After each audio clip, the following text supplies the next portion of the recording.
Hello students, welcome to my YouTube channel physics blog. हम लोग electrostatic potential and capacitance का lecture number 5वां लेकर के आए हैं, जिसके अंतर्गत हम लोग इलेक्ट्रिक पोटेंशियल निकालेंगे यूनिफॉर्मली चार्ज्ड स्फीयर की वजह से। इससे पहले हम लोग जब इलेक्ट्रिक चार्जेज एंड फील्ड पढ़ रहे थे तो उस चैप्टर में हम लोगों ने इलेक्ट्रिक फील्ड निकाला था due to uniformly charged sphere की वजह से। आज हम लोगों का एजेंडा है कि इलेक्ट्रिक पोटेंशियल निकालना है due to uniformly charged sphere की वजह से। आपको पता है कि स्फीयर में जो टाइप्स होते हैं वो होलो होता है और एक होता है सॉलिड। तो होलो में कंडक्टिंग और नॉन कंडक्टिंग और सॉलिड का कंडक्टिंग, ये तीनों केस में क्या होता है, चार्ज डिसाइड करता है किस पर, सरफेस पर। और एक ठो केस ऐसा होता है जो सॉलिड नॉन कंडक्टिंग का होता है, जिस पर चार्ज डिसाइड करता है किस पर, होल वॉल्यूम पर। तो ये चीज़ हमने पिछले वीडियो लेक्चर में जाना है कि स्फीयर जो होता है सॉलिड, इसको अगर हम समझें तो स्फीयर को हम दो पार्ट में बांटते हैं। इसको हम लोग पहले भी डिस्कस कर चुके हैं, आज भी हम डिस्कस कर रहे हैं एक बार। दो पार्ट में बांटते हैं, एक होता है होलो जिसको हम थिन भी कहते हैं, दूसरा होता है सॉलिड। अब होलो और थिन में इसका भी दो टाइप होता है, एक होता है कंडक्टिंग,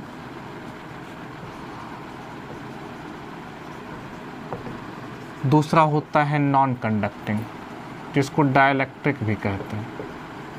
इसको कंडक्टिंग को मेटेलिक भी कहते हैं, नॉन कंडक्टिंग को नॉन मेटेलिक भी कहते हैं, डाइलेक्ट्रिक भी कहते हैं। सॉलिड में भी इसके दो टाइप होते हैं, हालांकि इसका डिस्कस हम पहले कर चुके हैं। ये कंडक्टिंग होता है और ये नॉन कंडक्टिंग होता है।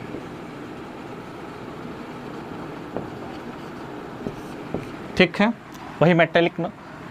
तो अब हमने जो डिस्कस किया है ये फर्स्ट, सेकंड, थर्ड, ये तीन केसेज में कह सकते हैं। इस तीनों में जो है, तो ये तीन केसेस जो हैं, इस तीनों केसेज में चार्ज जो है रिसाइड करता है सरफेस पे। कहाँ पे करता है charge? Charge resides on surface. ठीक है, और इस केसेस में चार्ज जो है रिसाइड करता है, रिसाइड्स ऑन होल वॉल्यूम। ये चीज़ आपको पता है। ठीक है, अब एक और बात जिसकी ज़रूरत इस वीडियो लेक्चर में पड़ेगी, उससे पहले हम जान लेते हैं इलेक्ट्रिक फील्ड जो होता है, इस सब की वजह से आउटसाइड पॉइंट पर वह होता है KQ/R²। किसके किसके वजह से? कंडक्टिंग, नॉन कंडक्टिंग, और कंडक्टिंग। किसका? होलो, थिन का और सॉलिड का। मतलब इस तीनों केसेस में आउटसाइड पॉइंट पे इलेक्ट्रिक फील्ड होता है KQ/R²। ये आप पढ़ चुके हैं। यानी कि इसमें क्या होता है, ये जो है स्फीयर बिहेव्स करता है जस्ट लाइक पॉइंट चार्ज। मतलब एक स्फीयर पे जितना चार्ज है वह एक पॉइंट चार्ज की तरह बिहेव करता है, जिससे r डिस्टेंस की दूरी पर कोई इलेक्ट्रिक फील्ड क्या होता है, KQ/R² होता है।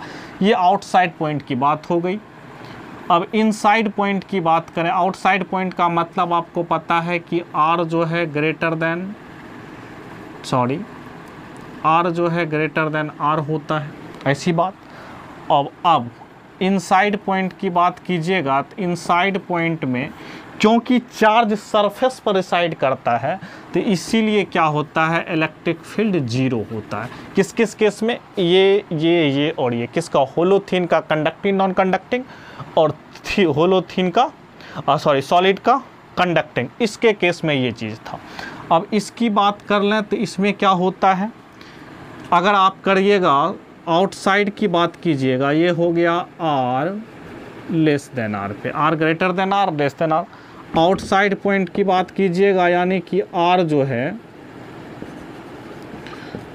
है ग्रेटर देन आर होगा, तब तो वही केसेज होंगे सेम, यानी कि के क्यू अपॉन आर स्क्वायर। यहाँ पर भी आपको याद होगा वही बात, पॉइंट चार्ज की तरह बिहेव करता है स्फीयर। और लेकिन जब इनसाइड की बात कीजिएगा तो इलेक्ट्रिक फील्ड का वैल्यू क्या होगा, इलेक्ट्रिक फील्ड का वैल्यू होगा इनसाइड पे, इनसाइड की अगर बात कीजिएगा तो इलेक्ट्रिक फील्ड का वैल्यू होगा K Q R upon R Q. ये चीज़ें आपको पता चल गया, ठीक है। अब यहाँ पर हम जो आज एक्सप्रेशन लाएंगे इस तीनों केसेस के आउटसाइड पॉइंट की बात कीजिएगा तो यहाँ पर इलेक्ट्रिक फील्ड का वैल्यू लाएंगे, आउटसाइड पर कोई पॉइंट भी लेंगे वहाँ पर इलेक्ट्रिक फील्ड का वैल्यू लाएंगे के क्यू अपॉन आर का, ठीक है। यहाँ सेम उसी बात पे होगा कि इलेक्ट्रिक फील्ड भी ये स्फेयर्स बिहेव करेंगे पॉइंट चार्ज की तरह, जैसे बिहेव करता है उसी तरह से आपको पता होगा कि किसी पॉइंट चार्ज की वजह से किसी पॉइंट पर इलेक्ट्रिक फील्ड जो होता है K Q upon R square होता है और इलेक्ट्रिक पोटेंशियल जो होता है के क्यू अपॉन आर होता है। तो वही आपको ये चीज़ निकल गया आउटसाइड पॉइंट के लिए। इनसाइड पॉइंट के लिए यहाँ पर क्या है, यहाँ पर इलेक्ट्रिक फील्ड 0 है, तो यहाँ पर जो होगा इनसाइड पॉइंट पे इलेक्ट्रिक फील्ड होगा K Q upon R, electric potential होगा के क्यू अपॉन आर। मैं इस तीनों केसेस की बात कर रहा हूँ, ठीक है। ये होगा इनसाइड पॉइंट पे और ये इनसाइड पॉइंट पे भी होगा और के क्यू अपॉन आर होगा सरफेस पर भी, किस पर, सरफेस पर भी क्या होगा के क्यू अपॉन आर होगा। ये तो मैं इस तीनों केसेस की बात कर दिया। अब इसके केसेस की बात कीजिए, इसमें होगा इलेक्ट्रिक फील्ड सेम होगा, क्या होगा Vp यानी कि के क्यू अपॉन आर, किस पॉइंट के लिए, आउटसाइड के लिए इलेक्ट्रिक पोटेंशियल यही होगा के क्यू अपॉन आर। जैसे कि पॉइंट चार्ज की तरह बिहेव करता है फिर वो करेगा, यानी कि ये चीज़ें यहाँ पर हो गई, ये Vp हो जाएगा और ये हमको कह सकते हैं V सरफेस को Vs लिख देते हैं। ये हो गया, ये रिजल्ट पे अभी पहुँचेंगे, हम इसको बताए नहीं है, ये बता रहे हैं आज हम यहाँ तक पहुँचेंगे। दूसरी बात, इनसाइड पॉइंट पे जो हम पॉइंट लाएंगे वह होगा के क्यू बाय आर, ठीक है, 3 minus are square by are square. यहाँ तक पहुँचेंगे। इनसाइड पॉइंट पे सरफेस Vp हो जाएगा तो ये होगा क्या, K Q by R 3 minus are square by R, K Q by R 3 minus are square by R ये होगा। यहाँ पर हम आगे क्या लगा देंगे, K Q upon 2r 3 minus are square by are square, ठीक है। समझ में आ रहा है? ये हम एक्सप्रेशन तक पहुँचेंगे और यहाँ पर सरफेस पे भी जो होगा इस केसेज में सरफेस पर होगा के क्यू अपॉन आर का, वही सेम चीज़ है जो यहाँ पर था। यहाँ तक हम पहुँचेंगे, आप इसको समरी के तौर पर नोट डाउन भी कर सकते हैं, ठीक है। इसको समरी के तौर पे आप नोट डाउन कर सकते हैं। यही सारे रिजल्ट पे हम पहुँचेंगे लास्ट में, जब इसको लिख लीजिए, अभी लास्ट में देखिएगा यही सारे रिजल्ट आएंगे, ठीक है। ये रिजल्ट तो हम लोग ला चुके हैं और आज ये रिजल्ट लाएंगे, ठीक है। तो आपको पता चल गया होगा इलेक्ट्रिक पोटेंशियल और इलेक्ट्रिक फील्ड के बारे में। अब इसके लिए जो कॉन्सेप्ट यूज करेंगे वो भी हम देख लेते हैं, ठीक है। ये चीज़ को निकालने के लिए हम क्या कॉन्सेप्ट यूज करेंगे इसको देखते हैं, उसके बाद हम उस पर चलेंगे। हम तो सबसे पहले इसका यूज करेंगे इलेक्ट्रिक फील्ड का। और आपने कल के वीडियो लेक्चर में एक कॉन्सेप्ट पढ़ा कि भी डेल्टा भी जो होता है, कल के वीडियो लेक्चर में पढ़ा E डॉट dr होता है इंटीग्रेशन E डॉट dr होता है। कल के वीडियो लेक्चर में आपने ये चीज़ पढ़ा, ठीक है। इसको हम अगर इसको लिख सकते हैं, अगर E और dr दोनों सेम डायरेक्शन में हो तो हम इसका नेगेटिव होता है, सॉरी, ठीक है। तो अगर सेम डायरेक्शन में हो तो हम लिख सकते हैं डायरेक्ट ई डी आर, ठीक है, वेक्टर को हटा सकते हैं, डेल्टा भी is equal to minus E D R. आज हम इस कॉन्सेप्ट का धड़ल्ले से यूज करेंगे, यही एक्सप्रेशन का हम यूज करेंगे और जिसकी सहायता से हम क्या करेंगे, इलेक्ट्रिक पोटेंशियल निकालेंगे। ये हमारे पास ई हमको मालूम है, डी आर, ठीक है, ई मालूम है और डी आर के रिस्पेक्ट में सबको हम इंटीग्रेट करके हम ये वैल्यू तक पहुंचेंगे। बस सिंपल सा करना है, जो इंटीग्रेशन जानता है उसके लिए काफ़ी आसान है ये चीज़ें। इसी कॉन्सेप्ट का यूज करते हुए हमें आगे बढ़ना है, यानी कि del V equal to minus E D R का प्रयोग हम करते हुए आगे बढ़ेंगे, ठीक है। ये तमाम चीज़ें हम सबसे पहले इसको इस केसेज को देखेंगे, उसके बाद इस केसेज को देखेंगे। नोट डाउन कर लिए, इसको कॉन्सेप्ट भी बता दिया मैंने क्या क्या यूज करेंगे और इसको निकालने के लिए किस कॉन्सेप्ट का यूज किए थे आपको याद होगा, गॉस थ्योरम का प्रयोग किए थे। सबसे पहले क्या किए थे, इलेक्ट्रिक फ्लक्स निकाले थे। इलेक्ट्रिक फ्लक्स निकालने के बाद टोटल चार्ज कितना था गॉसियन सरफेस के अंदर वो निकालते थे। उसके बाद हम क्या करते थे, गॉस लॉ अप्लाई करके हम इलेक्ट्रिक फील्ड की वैल्यू निकाल लेते थे। इसके जरिए हमने ये निकाला था, आज हम इस कॉन्सेप्ट का प्रयोग करके ये निकालेंगे। यहाँ तक में कोई दिक्कत, इसको आप नोट डाउन कर लीजिए। हम आज ये सारे रिजल्ट को आपके सामने रखेंगे, तो देखिए। चलिए, रिजल्ट आप नोट डाउन कर लिए हैं, हम इसी रिजल्ट पर पहुंचेंगे। बस थोड़ा समय का वेट कीजिए, ये सारे रिजल्ट आपके सामने रहेंगे जो जो मैंने लिखा है। कुछ रिजल्ट तो आपके सामने पहले से थे, पिछले वीडियो लेक्चर में आप देखे थे, और आज कुछ रिजल्ट हम लोग जानेंगे। चलिए, सबसे पहले इलेक्ट्रिक पोटेंशियल निकालते हैं। मैंने जो कॉन्सेप्ट का यूज बताया वही कॉन्सेप्ट का यूज करेंगे। चलिए चलते हैं, कैसे करेंगे वो भी देखते हैं। पहला केस हम लेते हैं इलेक्ट्रिक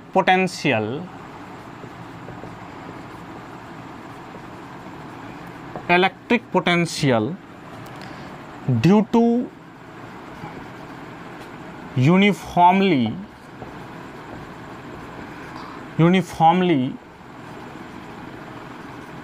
चार्ज्ड स्फीयर। इसमें आपको पता है कौन सा केस लेंगे, होलो होगा मेरे पास में, होलो कंडक्टिंग दिख रहा है, हाँ दिख रहा है, होलो कंडक्टिंग और होलो नॉन कंडक्टिंग,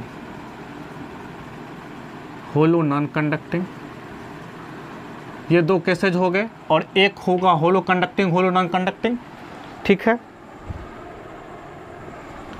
और दूसरा होगा सॉलिड कंडक्टिंग, मतलब जिस पर चार्ज कहाँ पर रिसाइड करता है सरफेस पे, उसके वजह से हम इलेक्ट्रिक पोटेंशियल निकालेंगे।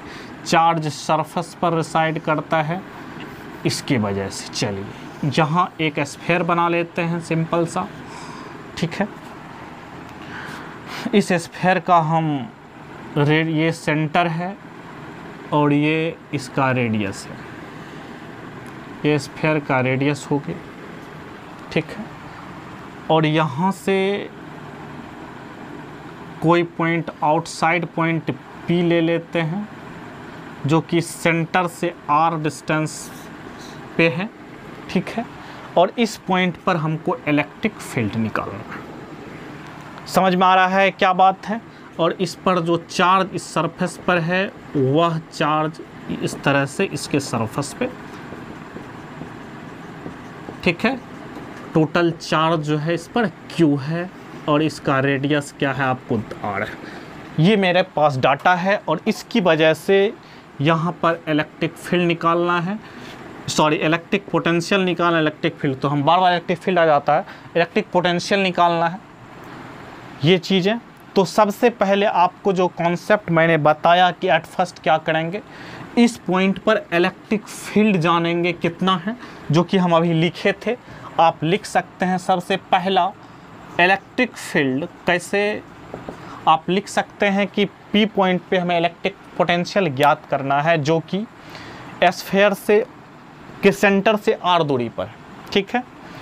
तो यहाँ से और स्फीयर का रेडियस r है, उस पर जो चार्ज q है, और स्फीयर के सरफेस पर जो है चार्ज फैला हुआ है, charge spread on the surface of sphere, okay, having radius of sphere r, and we have to find the potential at P which is at r distance from the center of sphere, okay? तो यहां पर आप लिख सकते हैं electric field क्या होगा, electric field at P due to, electric field at P due to uniformly charged sphere, uniformly charged sphere is equal to होगा, क्या होगा अभी आपको बताया, आउटसाइड पॉइंट पे क्या होता है, K Q upon R square. Electric field at P due to uniformly charged sphere is equal to K Q upon r square, and after then we apply the relation between electric field and potential, that means delta V is equal to minus E dr, इसका प्रयोग करेंगे, ठीक है। आपको पता है कि delta भी ई डी आर करके हम जो पोटेंशियल निकालेंगे वो पोटेंशियल नहीं निकालेंगे, पोटेंशियल डिफरेंस निकालेंगे। तो हमें तो इस पॉइंट पर पोटेंशियल निकालना है, लेकिन पोटेंशियल डिफरेंस निकालने के लिए हमें 2 पॉइंट चाहिए, लेकिन हमारे पास तो अवेलेबल पॉइंट 1 है। तो हम एक पॉइंट ऐसा सोचेंगे कि जिससे हमें वहाँ पे पोटेंशियल डिफरेंस भी निकल जाए, और ऐसा पॉइंट सोचेंगे जिससे कि इस एक्सप्रेशन पर मतलब कोई फ़र्क ना पड़े। ऐसा पॉइंट सोचेंगे जहाँ पर पोटेंशियल 0, ठीक है। तो ऐसा पॉइंट याद कीजिए, हमने बताया था कि फिजिक्स में एक एजम्पशन लिया था, ठीक है, जब हम इलेक्ट्रिक पोटेंशियल को डिफाइन कर रहे थे तो इन्फिनिटी पर पोटेंशियल को 0 माना था, ठीक है। इसकी वजह से हमने ये चीज़ किया था। तो आज हम एक पॉइंट इन्फिनिटी लेंगे और एक पॉइंट तो हमारा P है, at which we have to find electric field, ठीक है। तो यहाँ पर सबसे पहली बात आपको पता है कि इलेक्ट्रिक पोटेंशियल का जो डिफिनेशन होता है उसमें क्या होता है कि इलेक्ट्रिक पोटेंशियल किसी पॉइंट पे अगर फाइंड आउट करना चाहते हैं तो हम क्या करते हैं, वर्क डन करते हैं। इन्फिनिटी से किसी यूनिट पॉजिटिव चार्ज को उस पॉइंट तक लाने में जो वर्क डन करना पड़ता है वह क्या कहलाता है, इलेक्ट्रिक पोटेंशियल कहलाता है। सपोज कीजिए कि इस पॉइंट पर कोई यूनिट पॉजिटिव चार्ज कहाँ से लाए, इन्फिनिटी से लाए। क्योंकि हम इन्फिनिटी से ला रहे हैं तो इलेक्ट्रिक पोटेंशियल जो डिफाइन होता है उसके लिए होता है Vp, जिस पॉइंट पे ला रहे हैं, माइनस कहाँ से ला रहे हैं, इन्फिनिटी से, is equal to E dot D R. कहाँ से लाए हैं, इन्फिनिटी से लाए हैं, कहाँ पे लाए हैं, P से लाए हैं। अब आपको पता चल गया हो हमें डेल्टा भी क्या है, Vp। इन्फिनिटी से कोई यूनिट पॉजिटिव चार्ज को लाए, क्योंकि हमें इस पॉइंट पे पोटेंशियल फाइंड आउट करना है। कहाँ से लाए, इन्फिनिटी से, कहाँ पर लाए, P पर। अब इन्फिनिटी से P पर लाए, P का डिस्टेंस सेंटर से क्या है, R है, यानी कि इन्फिनिटी से R पॉइंट पर लाए जो कि सेंटर से, इन्फिनिटी से P पॉइंट पर लाए जो कि सेंटर से R दूरी पर है, ठीक है। आपको पता चल गया, माइनस है तो माइनस ई डी आर। अब आप क्या कीजिए, सिंपल सा E का वैल्यू यहाँ पर रख दीजिए। E का वैल्यू क्या होगा, K Q upon R square D R हो जाएगा। समझ में आ रहा है, K Q upon R square D R. Minus है तो माइनस भी दे दीजिए, इन्फिनिटी से लेकर के आर तक। अब छोटा सा इंटीग्रेशन करना है, Vp माइनस भी इन्फिनिटी। अब आप क्या कीजिए, जो कांस्टेंट टर्म है उसको बाहर कर दीजिए। Vp माइनस भी infinity is equal to K Q बाहर हो जाएगा, थोड़ा सा आपको पता होगा, आर स्क्वायर को ऊपर लिखिएगा तो आर पर पावर -2 होगा। याद कर लीजिए 1/r² का इंटीग्रेशन -1/r होता है। अब याद नहीं कीजिए, फार्मूला से भी जान लीजिए, लेकिन थोड़ा सा कैलकुलेशन आप इजी करने के लिए आप थोड़ा सा छोटा मोटा इंटीग्रेशन आपको याद रहना चाहिए। -2 + 1 तो क्या हो जाएगा, r पर पावर -1/-1 क्या हो जाएगा, -1/r।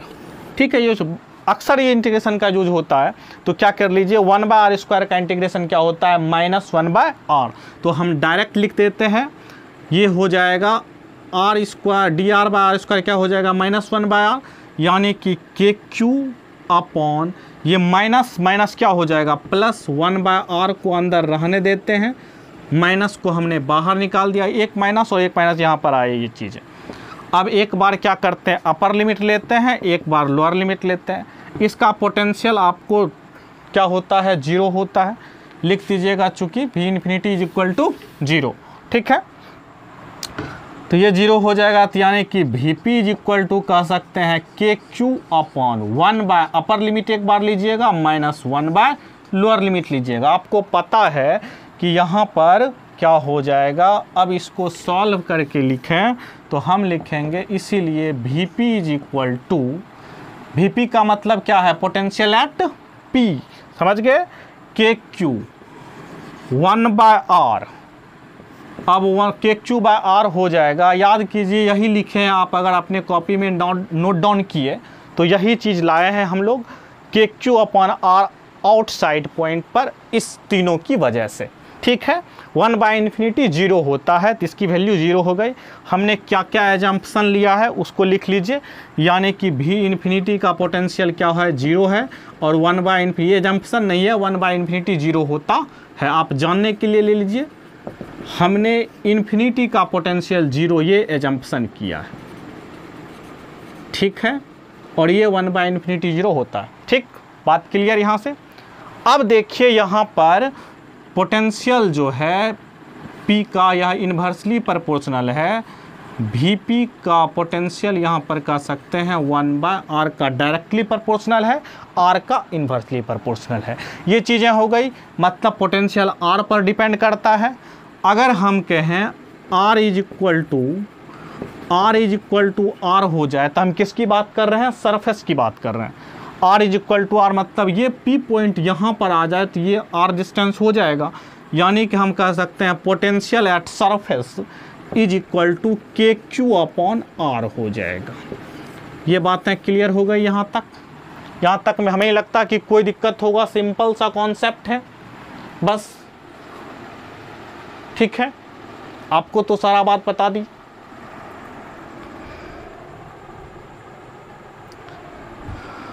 यहाँ तक में कोई दिक्कत। अब हम इनसाइड पॉइंट पे निकाल लेते हैं। ये तो आउटसाइड पॉइंट था, कौन सा पॉइंट था, आउटसाइड पॉइंट था। कौन सा पॉइंट था, आउटसाइड पॉइंट था, मतलब R जो है ग्रेटर देन R था। ठीक, चलिए अब इनसाइड पे लिख लेते हैं। इनसाइड पे कुछ नहीं करना है, पॉइंट को सिर्फ अंदर करना है और उसके वजह से इलेक्ट्रिक फील्ड जो होगा वो निकालना है, उसका वैल्यू dr के रिस्पेक्ट में इंटीग्रेट करना है, आपका रिजल्ट आपके सामने आ जाएगा। क्या करना है, इस P को अब अंदर कर देना है। कहाँ कर देना है, अंदर, यानी कि यहाँ से अब P जो है R डिस्टेंस पे आ गया। अब R जो हो गया इनसाइड पॉइंट के लिए R लेस देन R हो गया। ठीक है, यानी कि we have to find electric field at P which lies inside the surface, which lie inside the surface। ठीक है, inside the surface, not inside the sphere। ठीक है, and r distance from the center of sphere, P lies r distance from the center of sphere। यहाँ पर हमें electric potential find out करना है। चलिए ये बात हो गई। तो हम सबसे पहला स्टेप क्या करेंगे, इलेक्ट्रिक फील्ड वहाँ पर क्या होता है ये आपको पता है, इलेक्ट्रिक फील्ड एट पी क्या होगा, वही बात बार बार क्या लिखे हैं, चार्ज स्फीयर की वजह से, यूनिफॉर्मली चार्ज स्फीयर की वजह से। तो क्या होगा, इज इक्वल टू आप कह सकते हैं E इज इक्वल टू, कह सकते हैं कि इलेक्ट्रिक फील्ड आपको पता है इनसाइड में क्या होगा, जीरो होगा, अभी तुरंत बताए और पिछले वीडियो लेक्चर में भी है। ई तो जीरो हो गया। अब लेकिन ये जो है हमने जाना डेल्टा, अभी जो नेक्स्ट एक्सप्रेशन यूज करेंगे माइनस EDR, ठीक है, ये यूज करेंगे। अब देखिए इसको यूज किए तो उस बार तो डेल्टा V के लिए हमने एक पॉइंट P था, दूसरा पॉइंट क्या लिए थे, इन्फिनिटी लिए थे। क्या हम इस बार भी इन्फिनिटी ले लें? इन्फिनिटी देखिए, इंटीग्रेशन जब आप करते हैं तो इंटीग्रेशन में आपको ये देखना होता है कहाँ से कहाँ तक फंक्शन कंटिन्यूअस है, आप वहाँ पे इंटीग्रेट करते हैं।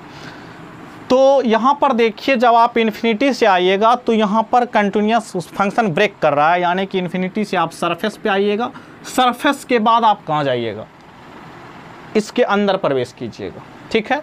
तो हम क्या करते हैं कि यहाँ पर फंक्शन ब्रेक कर रहा है तो हमें दो बार इंटीग्रेट करना पड़ेगा, एक बार इन्फिनिटी से सरफेस पे आना होगा, सरफेस पर से इधर आना पड़ेगा। तो इससे हम क्या करते हैं, हम सरफेस से ही क्या करते हैं, इस पॉइंट पे आ जाते हैं, ठीक है, ताकि हमको फंक्शन को ब्रेक भी नहीं करना पड़ेगा, डायरेक्ट हमको पता चल जाएगा। तो हमें इस बार तो पता ही है कि सरफेस पर क्या पोटेंशियल हो, ये भी पता चला KQ/R। अभी हमने तुरंत निकाला भी सरफेस पे क्या KQ/R भी निकाला था, इस सरफेस का तो पोटेंशियल पता चल गया। यहाँ से ही हम किसी यूनिट पॉजिटिव चार्ज को यहाँ तक लाते हैं, ठीक है। तो यहाँ से लाएंगे तो हम क्या लिखेंगे, यहाँ से लाएंगे तो कहाँ पर लाएंगे, VP पर लाएंगे, कहाँ से, सरफेस से। तो यानी कि लिखेंगे VP potential at P minus VS is equal to, कहाँ से लाए हैं, सरफेस से, सरफेस से लाए, सरफेस सेंटर से कितना दूर है R, तो सरफेस का वैल्यू R लिख दी, एक बार लिख ही देते हैं, नहीं तो सरफेस से कहाँ पर लाए हैं, सरफेस से पॉइंट P पर लाए हैं, माइनस E का वैल्यू 0 है इंटू DR। इस बार VP minus VS is equal to, यानी कि ये R हो गया, ये R हो गया, माइनस 0 इंटू DR, ये तो 0 ही होगा ना, यानी कि VP is equal to VS हो जाएगा, ये तो 0 हो गया पूरा टर्म। अब VS कितना है, KQ/R, यानी कि आप ये कह सकते हैं कि इनसाइड पॉइंट पे और सरफेस पे पोटेंशियल चेंज नहीं होता है, यानी कि पोटेंशियल कांस्टेंट है, यहाँ भी KQ/R, यहाँ भी KQ/R, कहीं पे आप लीजिएगा पॉइंट तो KQ/R होगा, कहाँ से, ठीक है, समझ में आ रहा है। तो ये चीज़ें पता चल गया, ये 3 केस आपने जाना, इनसाइड पॉइंट, आउटसाइड पॉइंट और सरफेस। हम इसका अगर ग्राफ ड्रॉ करें तो आउटसाइड पॉइंट पे क्या था, KQ/R था, एक स्फेयर है, स्फेयर से R डिस्टेंस, ये सेंटर से सपोज कीजिए R है, यहाँ पर जो है इलेक्ट्रिक पोटेंशियल की वैल्यू, हम पोटेंशियल वर्सेज R का ग्राफ खींच रहे हैं, ठीक है। तो पोटेंशियल वर्सेस R का ग्राफ होगा तो ये क्या हो जाएगा, KQ/R, इसकी वैल्यू क्या होगी, KQ/R, कहाँ से कहाँ तक, इनसाइड पॉइंट पे, ये क्या है, इनसाइड पॉइंट है, समझ में आ रहा है। R के बाद क्या हो जाएगा, आउटसाइड पॉइंट हो जाएगा, आउटसाइड पॉइंट पे क्या है, इन्वर्सली प्रोपोर्शनल है, तो ग्राफ यहाँ से क्या हो जाएगा, यहाँ से गिरना चालू हो जाएगा, ठीक है, यहाँ से ग्राफ गिरना चालू हो जाए, ठीक है, समझ में आ रहा है। इसको आप नोट डाउन कर लीजिए।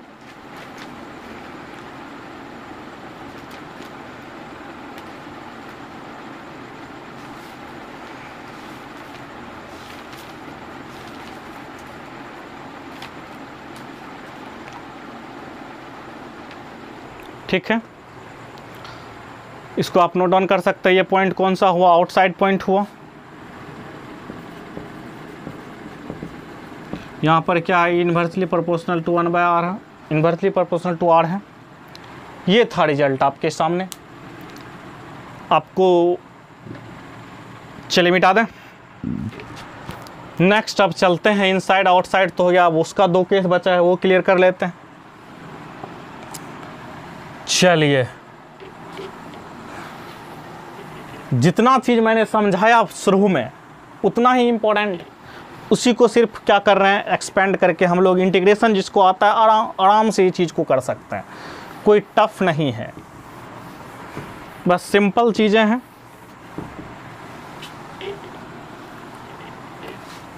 जो बच्चे मैथ्स नहीं लिए होंगे उसको थोड़ा सा दिक्कत होता होगा। चलिए नेक्स्ट, दूसरा है electric potential.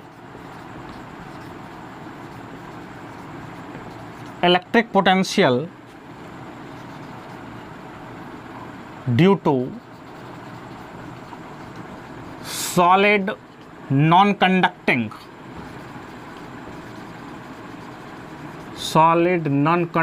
Sphere. Electric potential due to solid non conducting sphere दिख रहा है, थोड़ा सा कट गया। Electric field due to solid non conducting sphere है, ठीक है, यानी कि लास्ट केसेज है वो Q और R, ठीक है। उसका Q पे चार्ज है, इस बार चार्ज कहाँ पे होगा, होल वॉल्यूम पे होगा, ठीक है, ये चीज़ आपको पता है, और रेडियस उसका R है। चलिए इस बार फिर से आउटसाइड और इनसाइड पॉइंट पे निकालेंगे। सबसे पहले आउटसाइड पे निकाल लेते हैं। आउटसाइड की बात कीजिएगा तो क्या होगा, R जो है ग्रेटर देन R होगा, इस पर निकाल लेते हैं। सेम वही बात करना है और सेम वही रिजल्ट भी आएगा, जो आउटसाइड पे पहले आया है वही आएगा, ठीक है, कोई ज़्यादा टफ नहीं है, ठीक है। लेकिन फिर भी दिखा देते हैं, इसका रेडियस R है। इस बार चार्ज आपको कोई दिक्कत नहीं होना चाहिए, पूरे सरफेस पे है, मतलब पूरे वॉल्यूम पे चार्ज है इस बार, ठीक है, कोई दिक्कत। यहाँ पे ये सेंटर है, इस सेंटर से R डिस्टेंस ये है, और यहाँ से कोई पॉइंट P है जिस पर इलेक्ट्रिक पोटेंशियल निकालना है, ठीक है। तो हमें यहाँ पर E तो पता है, field electric field at P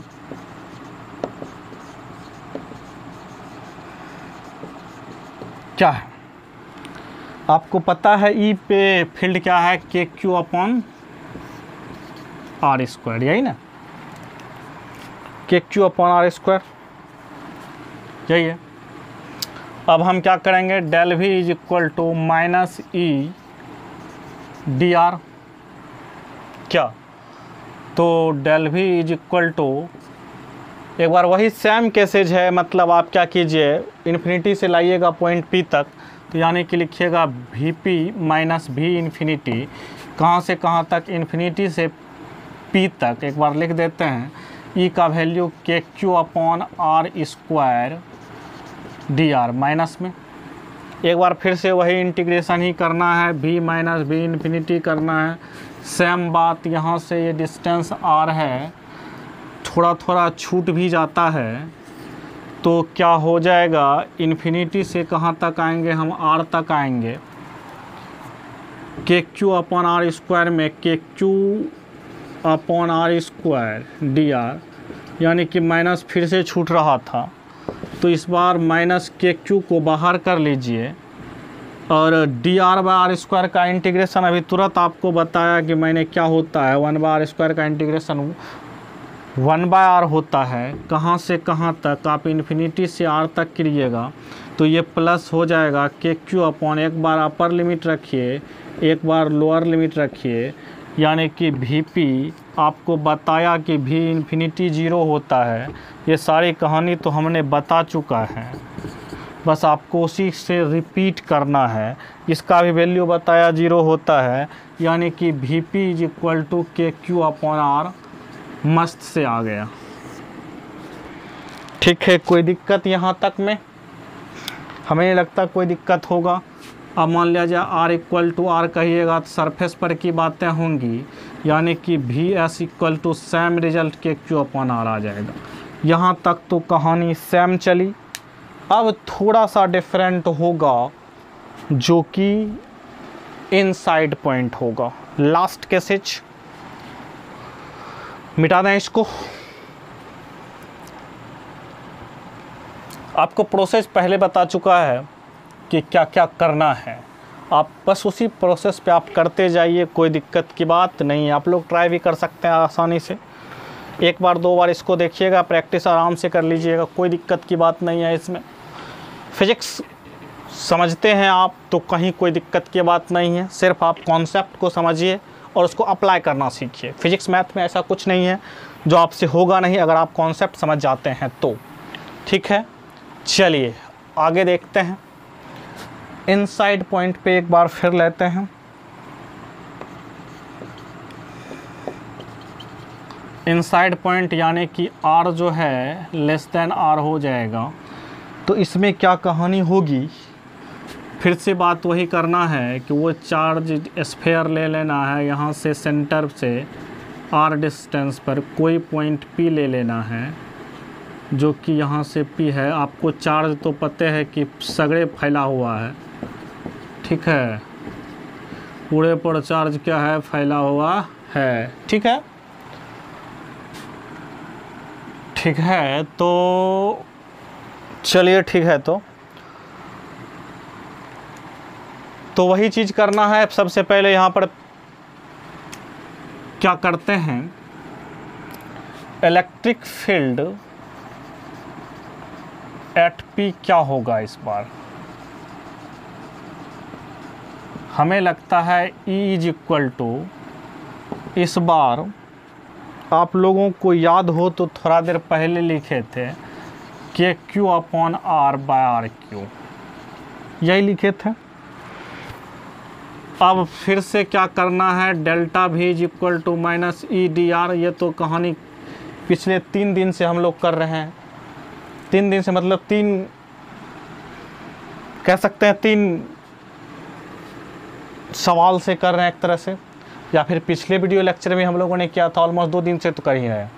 चलिए, तो E equal to minus E D R, ठीक है। चलिए एक बार फिर से P पॉइंट के लिए हमने क्या कहा था, सरफेस से ही चार्ज को आप ले लीजिए, इन्फिनिटी से नहीं लेंगे क्योंकि फंक्शन वहाँ पे क्या करेगा, ब्रेक करेगा। तो हम क्या करें, सरफेस पर से ही ले लेते हैं। तो यानी कि Vp minus VS is equal to कहाँ से कहाँ तक, सरफेस से कहाँ तक, P तक जाना है, माइनस E का value KQ upon R by R Q D R. अब सबका पॉइंट रख दीजिए, Vp माइनस VS पर आपको बताए कि इलेक्ट्रिक पोटेंशियल क्या होता है, KQ अपॉन R होता है, माइनस ये S सरफेस का क्या है, यहाँ से सरफेस R डिस्टेंस की दूरी पर है, और P क्या है, यहाँ से छोटी R डिस्टेंस की दूरी पर है, KQ अपॉन आर क्यू। आप यहाँ पर देखिए R वेरी कर रहा है, तो ये KQ अपॉन आर क्यू, ये सारा टर्म क्या है, कांस्टेंट है। तो कांस्टेंट टर्म को हम प्यार से क्या कर लेंगे, बाहर कर लेंगे। तो कांस्टेंट टर्म आप लोगों को भी दिख रहा होगा, KQ upon R Q constant term, ठीक है। KQ upon R Q constant term है, तो हम इंटीग्रेशन करेंगे यही भोला भाला dr का, क्या करेंगे, r dr का इंटीग्रेशन कर देंगे। आपको पता है r dr का इंटीग्रेशन r स्क्वायर बाय 2 होगा। कैसे होगा, तो आपको पता होगा कि x to the power n dx का इंटीग्रेशन करते हैं x to the power n plus 1 by n plus 1, जहाँ पर n कभी -1 नहीं होना चाहिए। -1 तो आपको नहीं दिख रहा होगा, +1 ही है, यानी कि हम इस फार्मूला को आराम से लगा सकते हैं। तो r पर पावर 1 + 1 क्या हो जाएगा, 2 हो जाएगा, और नीचे में 1 + 1 कीजिएगा तो 2 हो जाएगा, यानी कि इसके बदले हम आराम से r² लिख सकते हैं, कहीं कोई दिक्कत की बात नहीं। चलिए इंटीग्रेशन करके दिखा देते हैं ताकि आप लोगों को छोटा छोटा इंटीग्रेशन करते रहिए, ठीक है। मैथ का स्टूडेंट है तो आपको अच्छा इंटीग्रेशन करने के लिए मिले, लेकिन बायो के स्टूडेंट को उतना नहीं मिलता, ठीक है। तो V P is equal to minus K Q upon R is equal to K Q upon R Q. ये इसका इंटीग्रेशन अभी किए थे और यहाँ भी कर सकते हैं, तो आर स्क्वायर बाय 2 हो जाएगा, ठीक है। तो आर से लेकर के आर तक करना है। V P is equal to minus K Q upon R, आराम से थोड़ा सा कैलकुलेशन कीजिए यहाँ पे, तो होगा K Q upon R Q. Upper limit रखिएगा तो आर स्क्वायर बाय 2 आएगा, लोअर लिमिट रखिएगा तो आर स्क्वायर बाय 2 आएगा, ठीक। एक बार बड़ी आर रखते ना, सॉरी पहले छोटी आर रखना है उसके बाद बड़ी आर रखना है, क्या कि बड़ी आर छोटी आर ऊपर है इसलिए पहले वो अपर लिमिट वो हुआ, ठीक है। चलिए V P is equal to, अब थोड़ा सा करते हैं, minus K Q upon are को थोड़ा देर के लिए यहाँ पर रहने देते हैं। इसके बाद देखिए यहाँ पर माइनस था, हम लगता है कहीं छोड़ दिए उसको, ठीक है। हमको लगता है कि माइनस को कहीं छोड़ दिए, कहीं छूट गया क्या। यहाँ तक तो साथ ही चल रहा था, लेकिन जगह ट्रांसफ़र करने के बाद वो छूट गया। चलिए उसको पकड़ लीजिए एक बार फिर से, तो पकड़ लीजिए, तो यहाँ लगता है फिर छूट गया माइनस का, तो ठीक है माइनस, तो यहाँ पर हो जाएगा माइनस, ये माइनस और ये माइनस को अभी छोड़िए दीजिए परमानेंटली इस जगह पर। आर क्यू से आर स्क्वायर कट जाएगा तो बचेगा के क्यू बाय 2r। कोई दिक्कत यहाँ पर, इसको माइनस माइनस प्लस के मल्टीप्लाई कर दीजिए, ठीक है। अब प्लस माइनस माइनस हो जाएगा, यहाँ पर जो टर्म आएगा के क्यू अपॉन आर स्क्वायर, ऊपर में दोनों को मल्टीप्लाई कीजिएगा तो 2r क्यू नीचे में, यही सिंपल सा टर्म आएगा। एक टर्म और लिख देते हैं नीचे में, अब इसको इधर फेंक दीजिए तो के क्यू अपॉन 2r, इसको क्या कर दीजिए इधर आकर के प्लस हो जाएगा, तो के क्यू अपॉन आर हो जाएगा minus K Q upon R square by 2r Q, ठीक है। समझ में आ रहा होगा, आसानी से दिख भी रहा होगा। ऊपर में हम मिटा देंगे तो हमको नहीं लगता है कि कोई दिक्कत होगा आप लोगों को। इसको लिख लीजिए, लिखिएगा कि अपने से आप कर लीजिएगा आसानी से अब, ठीक है। कोई ऐसा थोड़ी है कि कोई नया चीज़ कर रहे हैं, ये तो अपना लोग बहुत दिन से कर रहे हैं।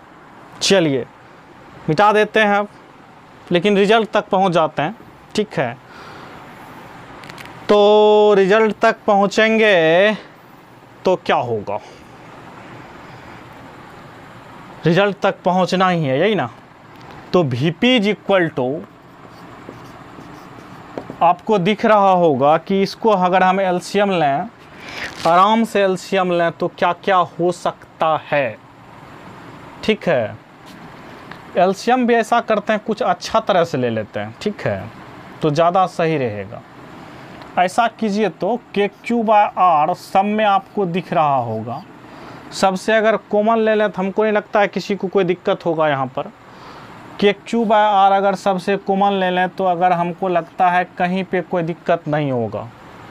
यहाँ पर 1/2 बचेगा, इस टर्म में आपको कोई दिक्कत नहीं। यहाँ पर +1 बचेगा, यहाँ पर भी आप लोगों को कोई दिक्कत नहीं। के क्यू बाय आर कॉमन ले लिए तो यहाँ पर आर स्क्वायर बचेगा, कोई दिक्कत नहीं आप लोगों को, ठीक है। ऊपर में आर स्क्वायर बचेगा, नीचे में आपको लगता होगा कि 2r स्क्वायर बचा लेंगे तो काम चल जाएगा क्या। एक बार देख लीजिए सही से, के क्यू बाय आर हम लोगों ने कॉमन ले लिया तो यहाँ पर बचा 1/2, ठीक है। यहाँ पर बचा 1 और यहाँ पर बचा r square by are square, कोई दिक्कत यहाँ तक।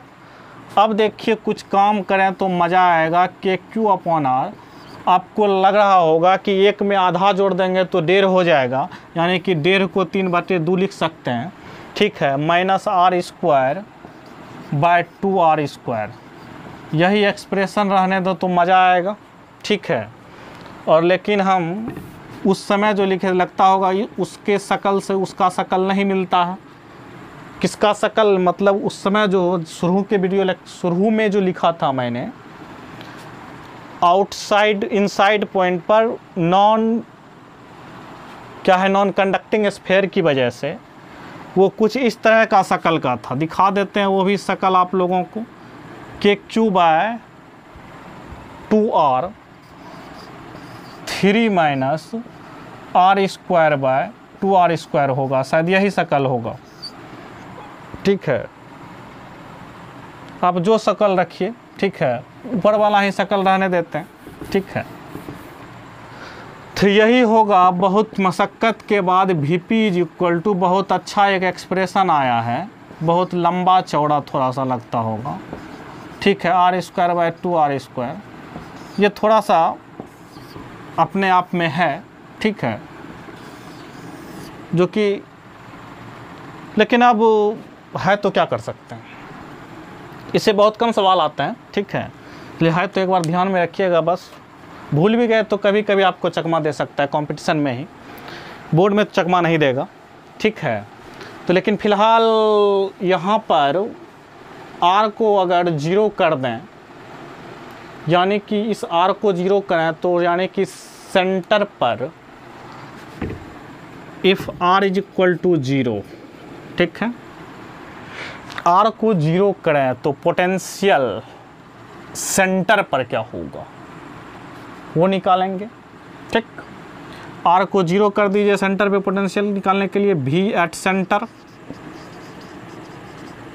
एट सेंटर मतलब इस O पॉइंट पे देखिए क्या आता है। O पॉइंट पे KQ अपॉन R तो हो ही जाएगा। ई R को नहीं 0 किए हैं, छोटका R को 0 किए हैं, बड़का को नहीं कर दीजिएगा। ठीक है, बड़का कांस्टेंट है पहले से ही। इसको 0 का स्क्वायर तो 0 होगा। ठीक है, यानी कि ये टर्मे 0 हो गया, यानी कि KQ R अपॉन 3/2 कह सकते हैं हम। अब यहाँ से देख, इस एक्सप्रेशन को भी आप जानते होंगे क्या है ये, तो इसको लिख सकते हैं 3/2। आपको पता है KQ बाय R क्या है, पोटेंशियल एट सरफेस है। यानी कि आप अब समझ गए होंगे कि पोटेंशियल जो होता है सेंटर पे जो होता है वह 1.5 गुना होता है पोटेंशियल एट सरफेस पर। मतलब यहाँ के पोटेंशियल का 1.5 गुना होता है यहाँ पर पोटेंशियल। समझ गए? अगर यहाँ पर सपोज कि ये पोटेंशियल 1 वोल्ट है तो यहाँ पर 3/2 वोल्ट होगा, यानी कि 1.5 वोल्ट होगा। मतलब सरफेस पर के पोटेंशियल से सेंटर पर का पोटेंशियल 1.5 गुना ज़्यादा होता है। कोई दिक्कत? लिख सकते हैं, आप लिख सकते हैं potential, electric potential at the centre is 1/1.5 times of the electric potential at sphere. लिख सकते हैं, लिख लीजिएगा आप लोग। तो ये आराम से ये चीज़ें पता चल गया। अब इसका अगर ग्राफ हम लोग खींचें तो देखते हैं कैसा ग्राफ आता है। ठीक है, तो इसका भी ग्राफ खींच लेते हैं। तो ग्राफ खींचने के लिए हमको एक बार फिर से सारे पॉइंट को लिख लेना होगा, तब ग्राफ खींचें तो ठीक रहेगा। ठीक है, ग्राफ खींचने के लिए एक बार सारे पॉइंट्स को आप लिखिएगा तो क्या होगा। सपोज कीजिए कि ये हमारा सॉलिड स्फीयर है जिसका सेंटर O है, रेडियस R है। तो सबसे पहले आउटसाइड और इनसाइड की बात कर लेते हैं। ठीक है, तो ये तो सरफेस हो गया, ये इनसाइड का पॉइंट हो गया और ये आउटसाइड का पॉइंट हो गया। आउटसाइड पर पोटेंशियल क्या है एक बार याद कीजिए तो KQ अपॉन R आप लोगों को दिख रहा होगा। और सेंटर पे पोटेंशियल क्या है स्फीयर पे सरफेस पे पोटेंशियल क्या है KQ अपॉन R है। कोई दिक्कत? और सेंटर पर पोटेंशियल क्या है 3/2 KQ अपॉन R है। यानी कि यहाँ का पोटेंशियल 3/2 ज़्यादा है। ठीक है, समझ में आ रहा है?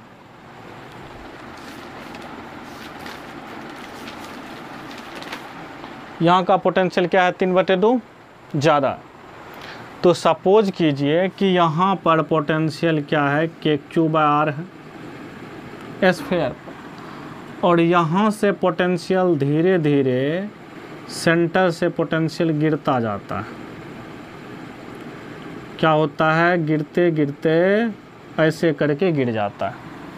ठीक है, ये सेंटर है, सेंटर पे क्या है 3/2R है। ठीक है, यहाँ से पोटेंशियल गिर गया। इस जगह पर पोटेंशियल क्या है, सेंटर है ये, इस जगह पर पोटेंशियल है 3/2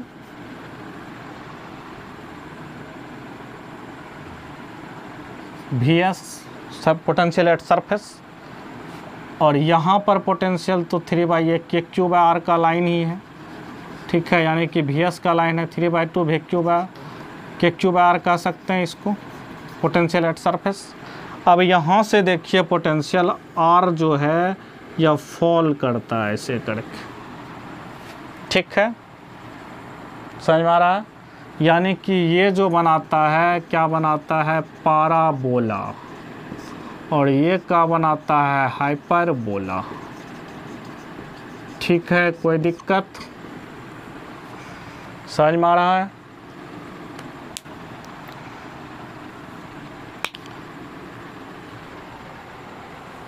मिटा दें। तो ये था आज आप लोगों का ये छोटा सा कॉन्सेप्ट। कल हम आएंगे एक और वीडियो लेक्चर के साथ।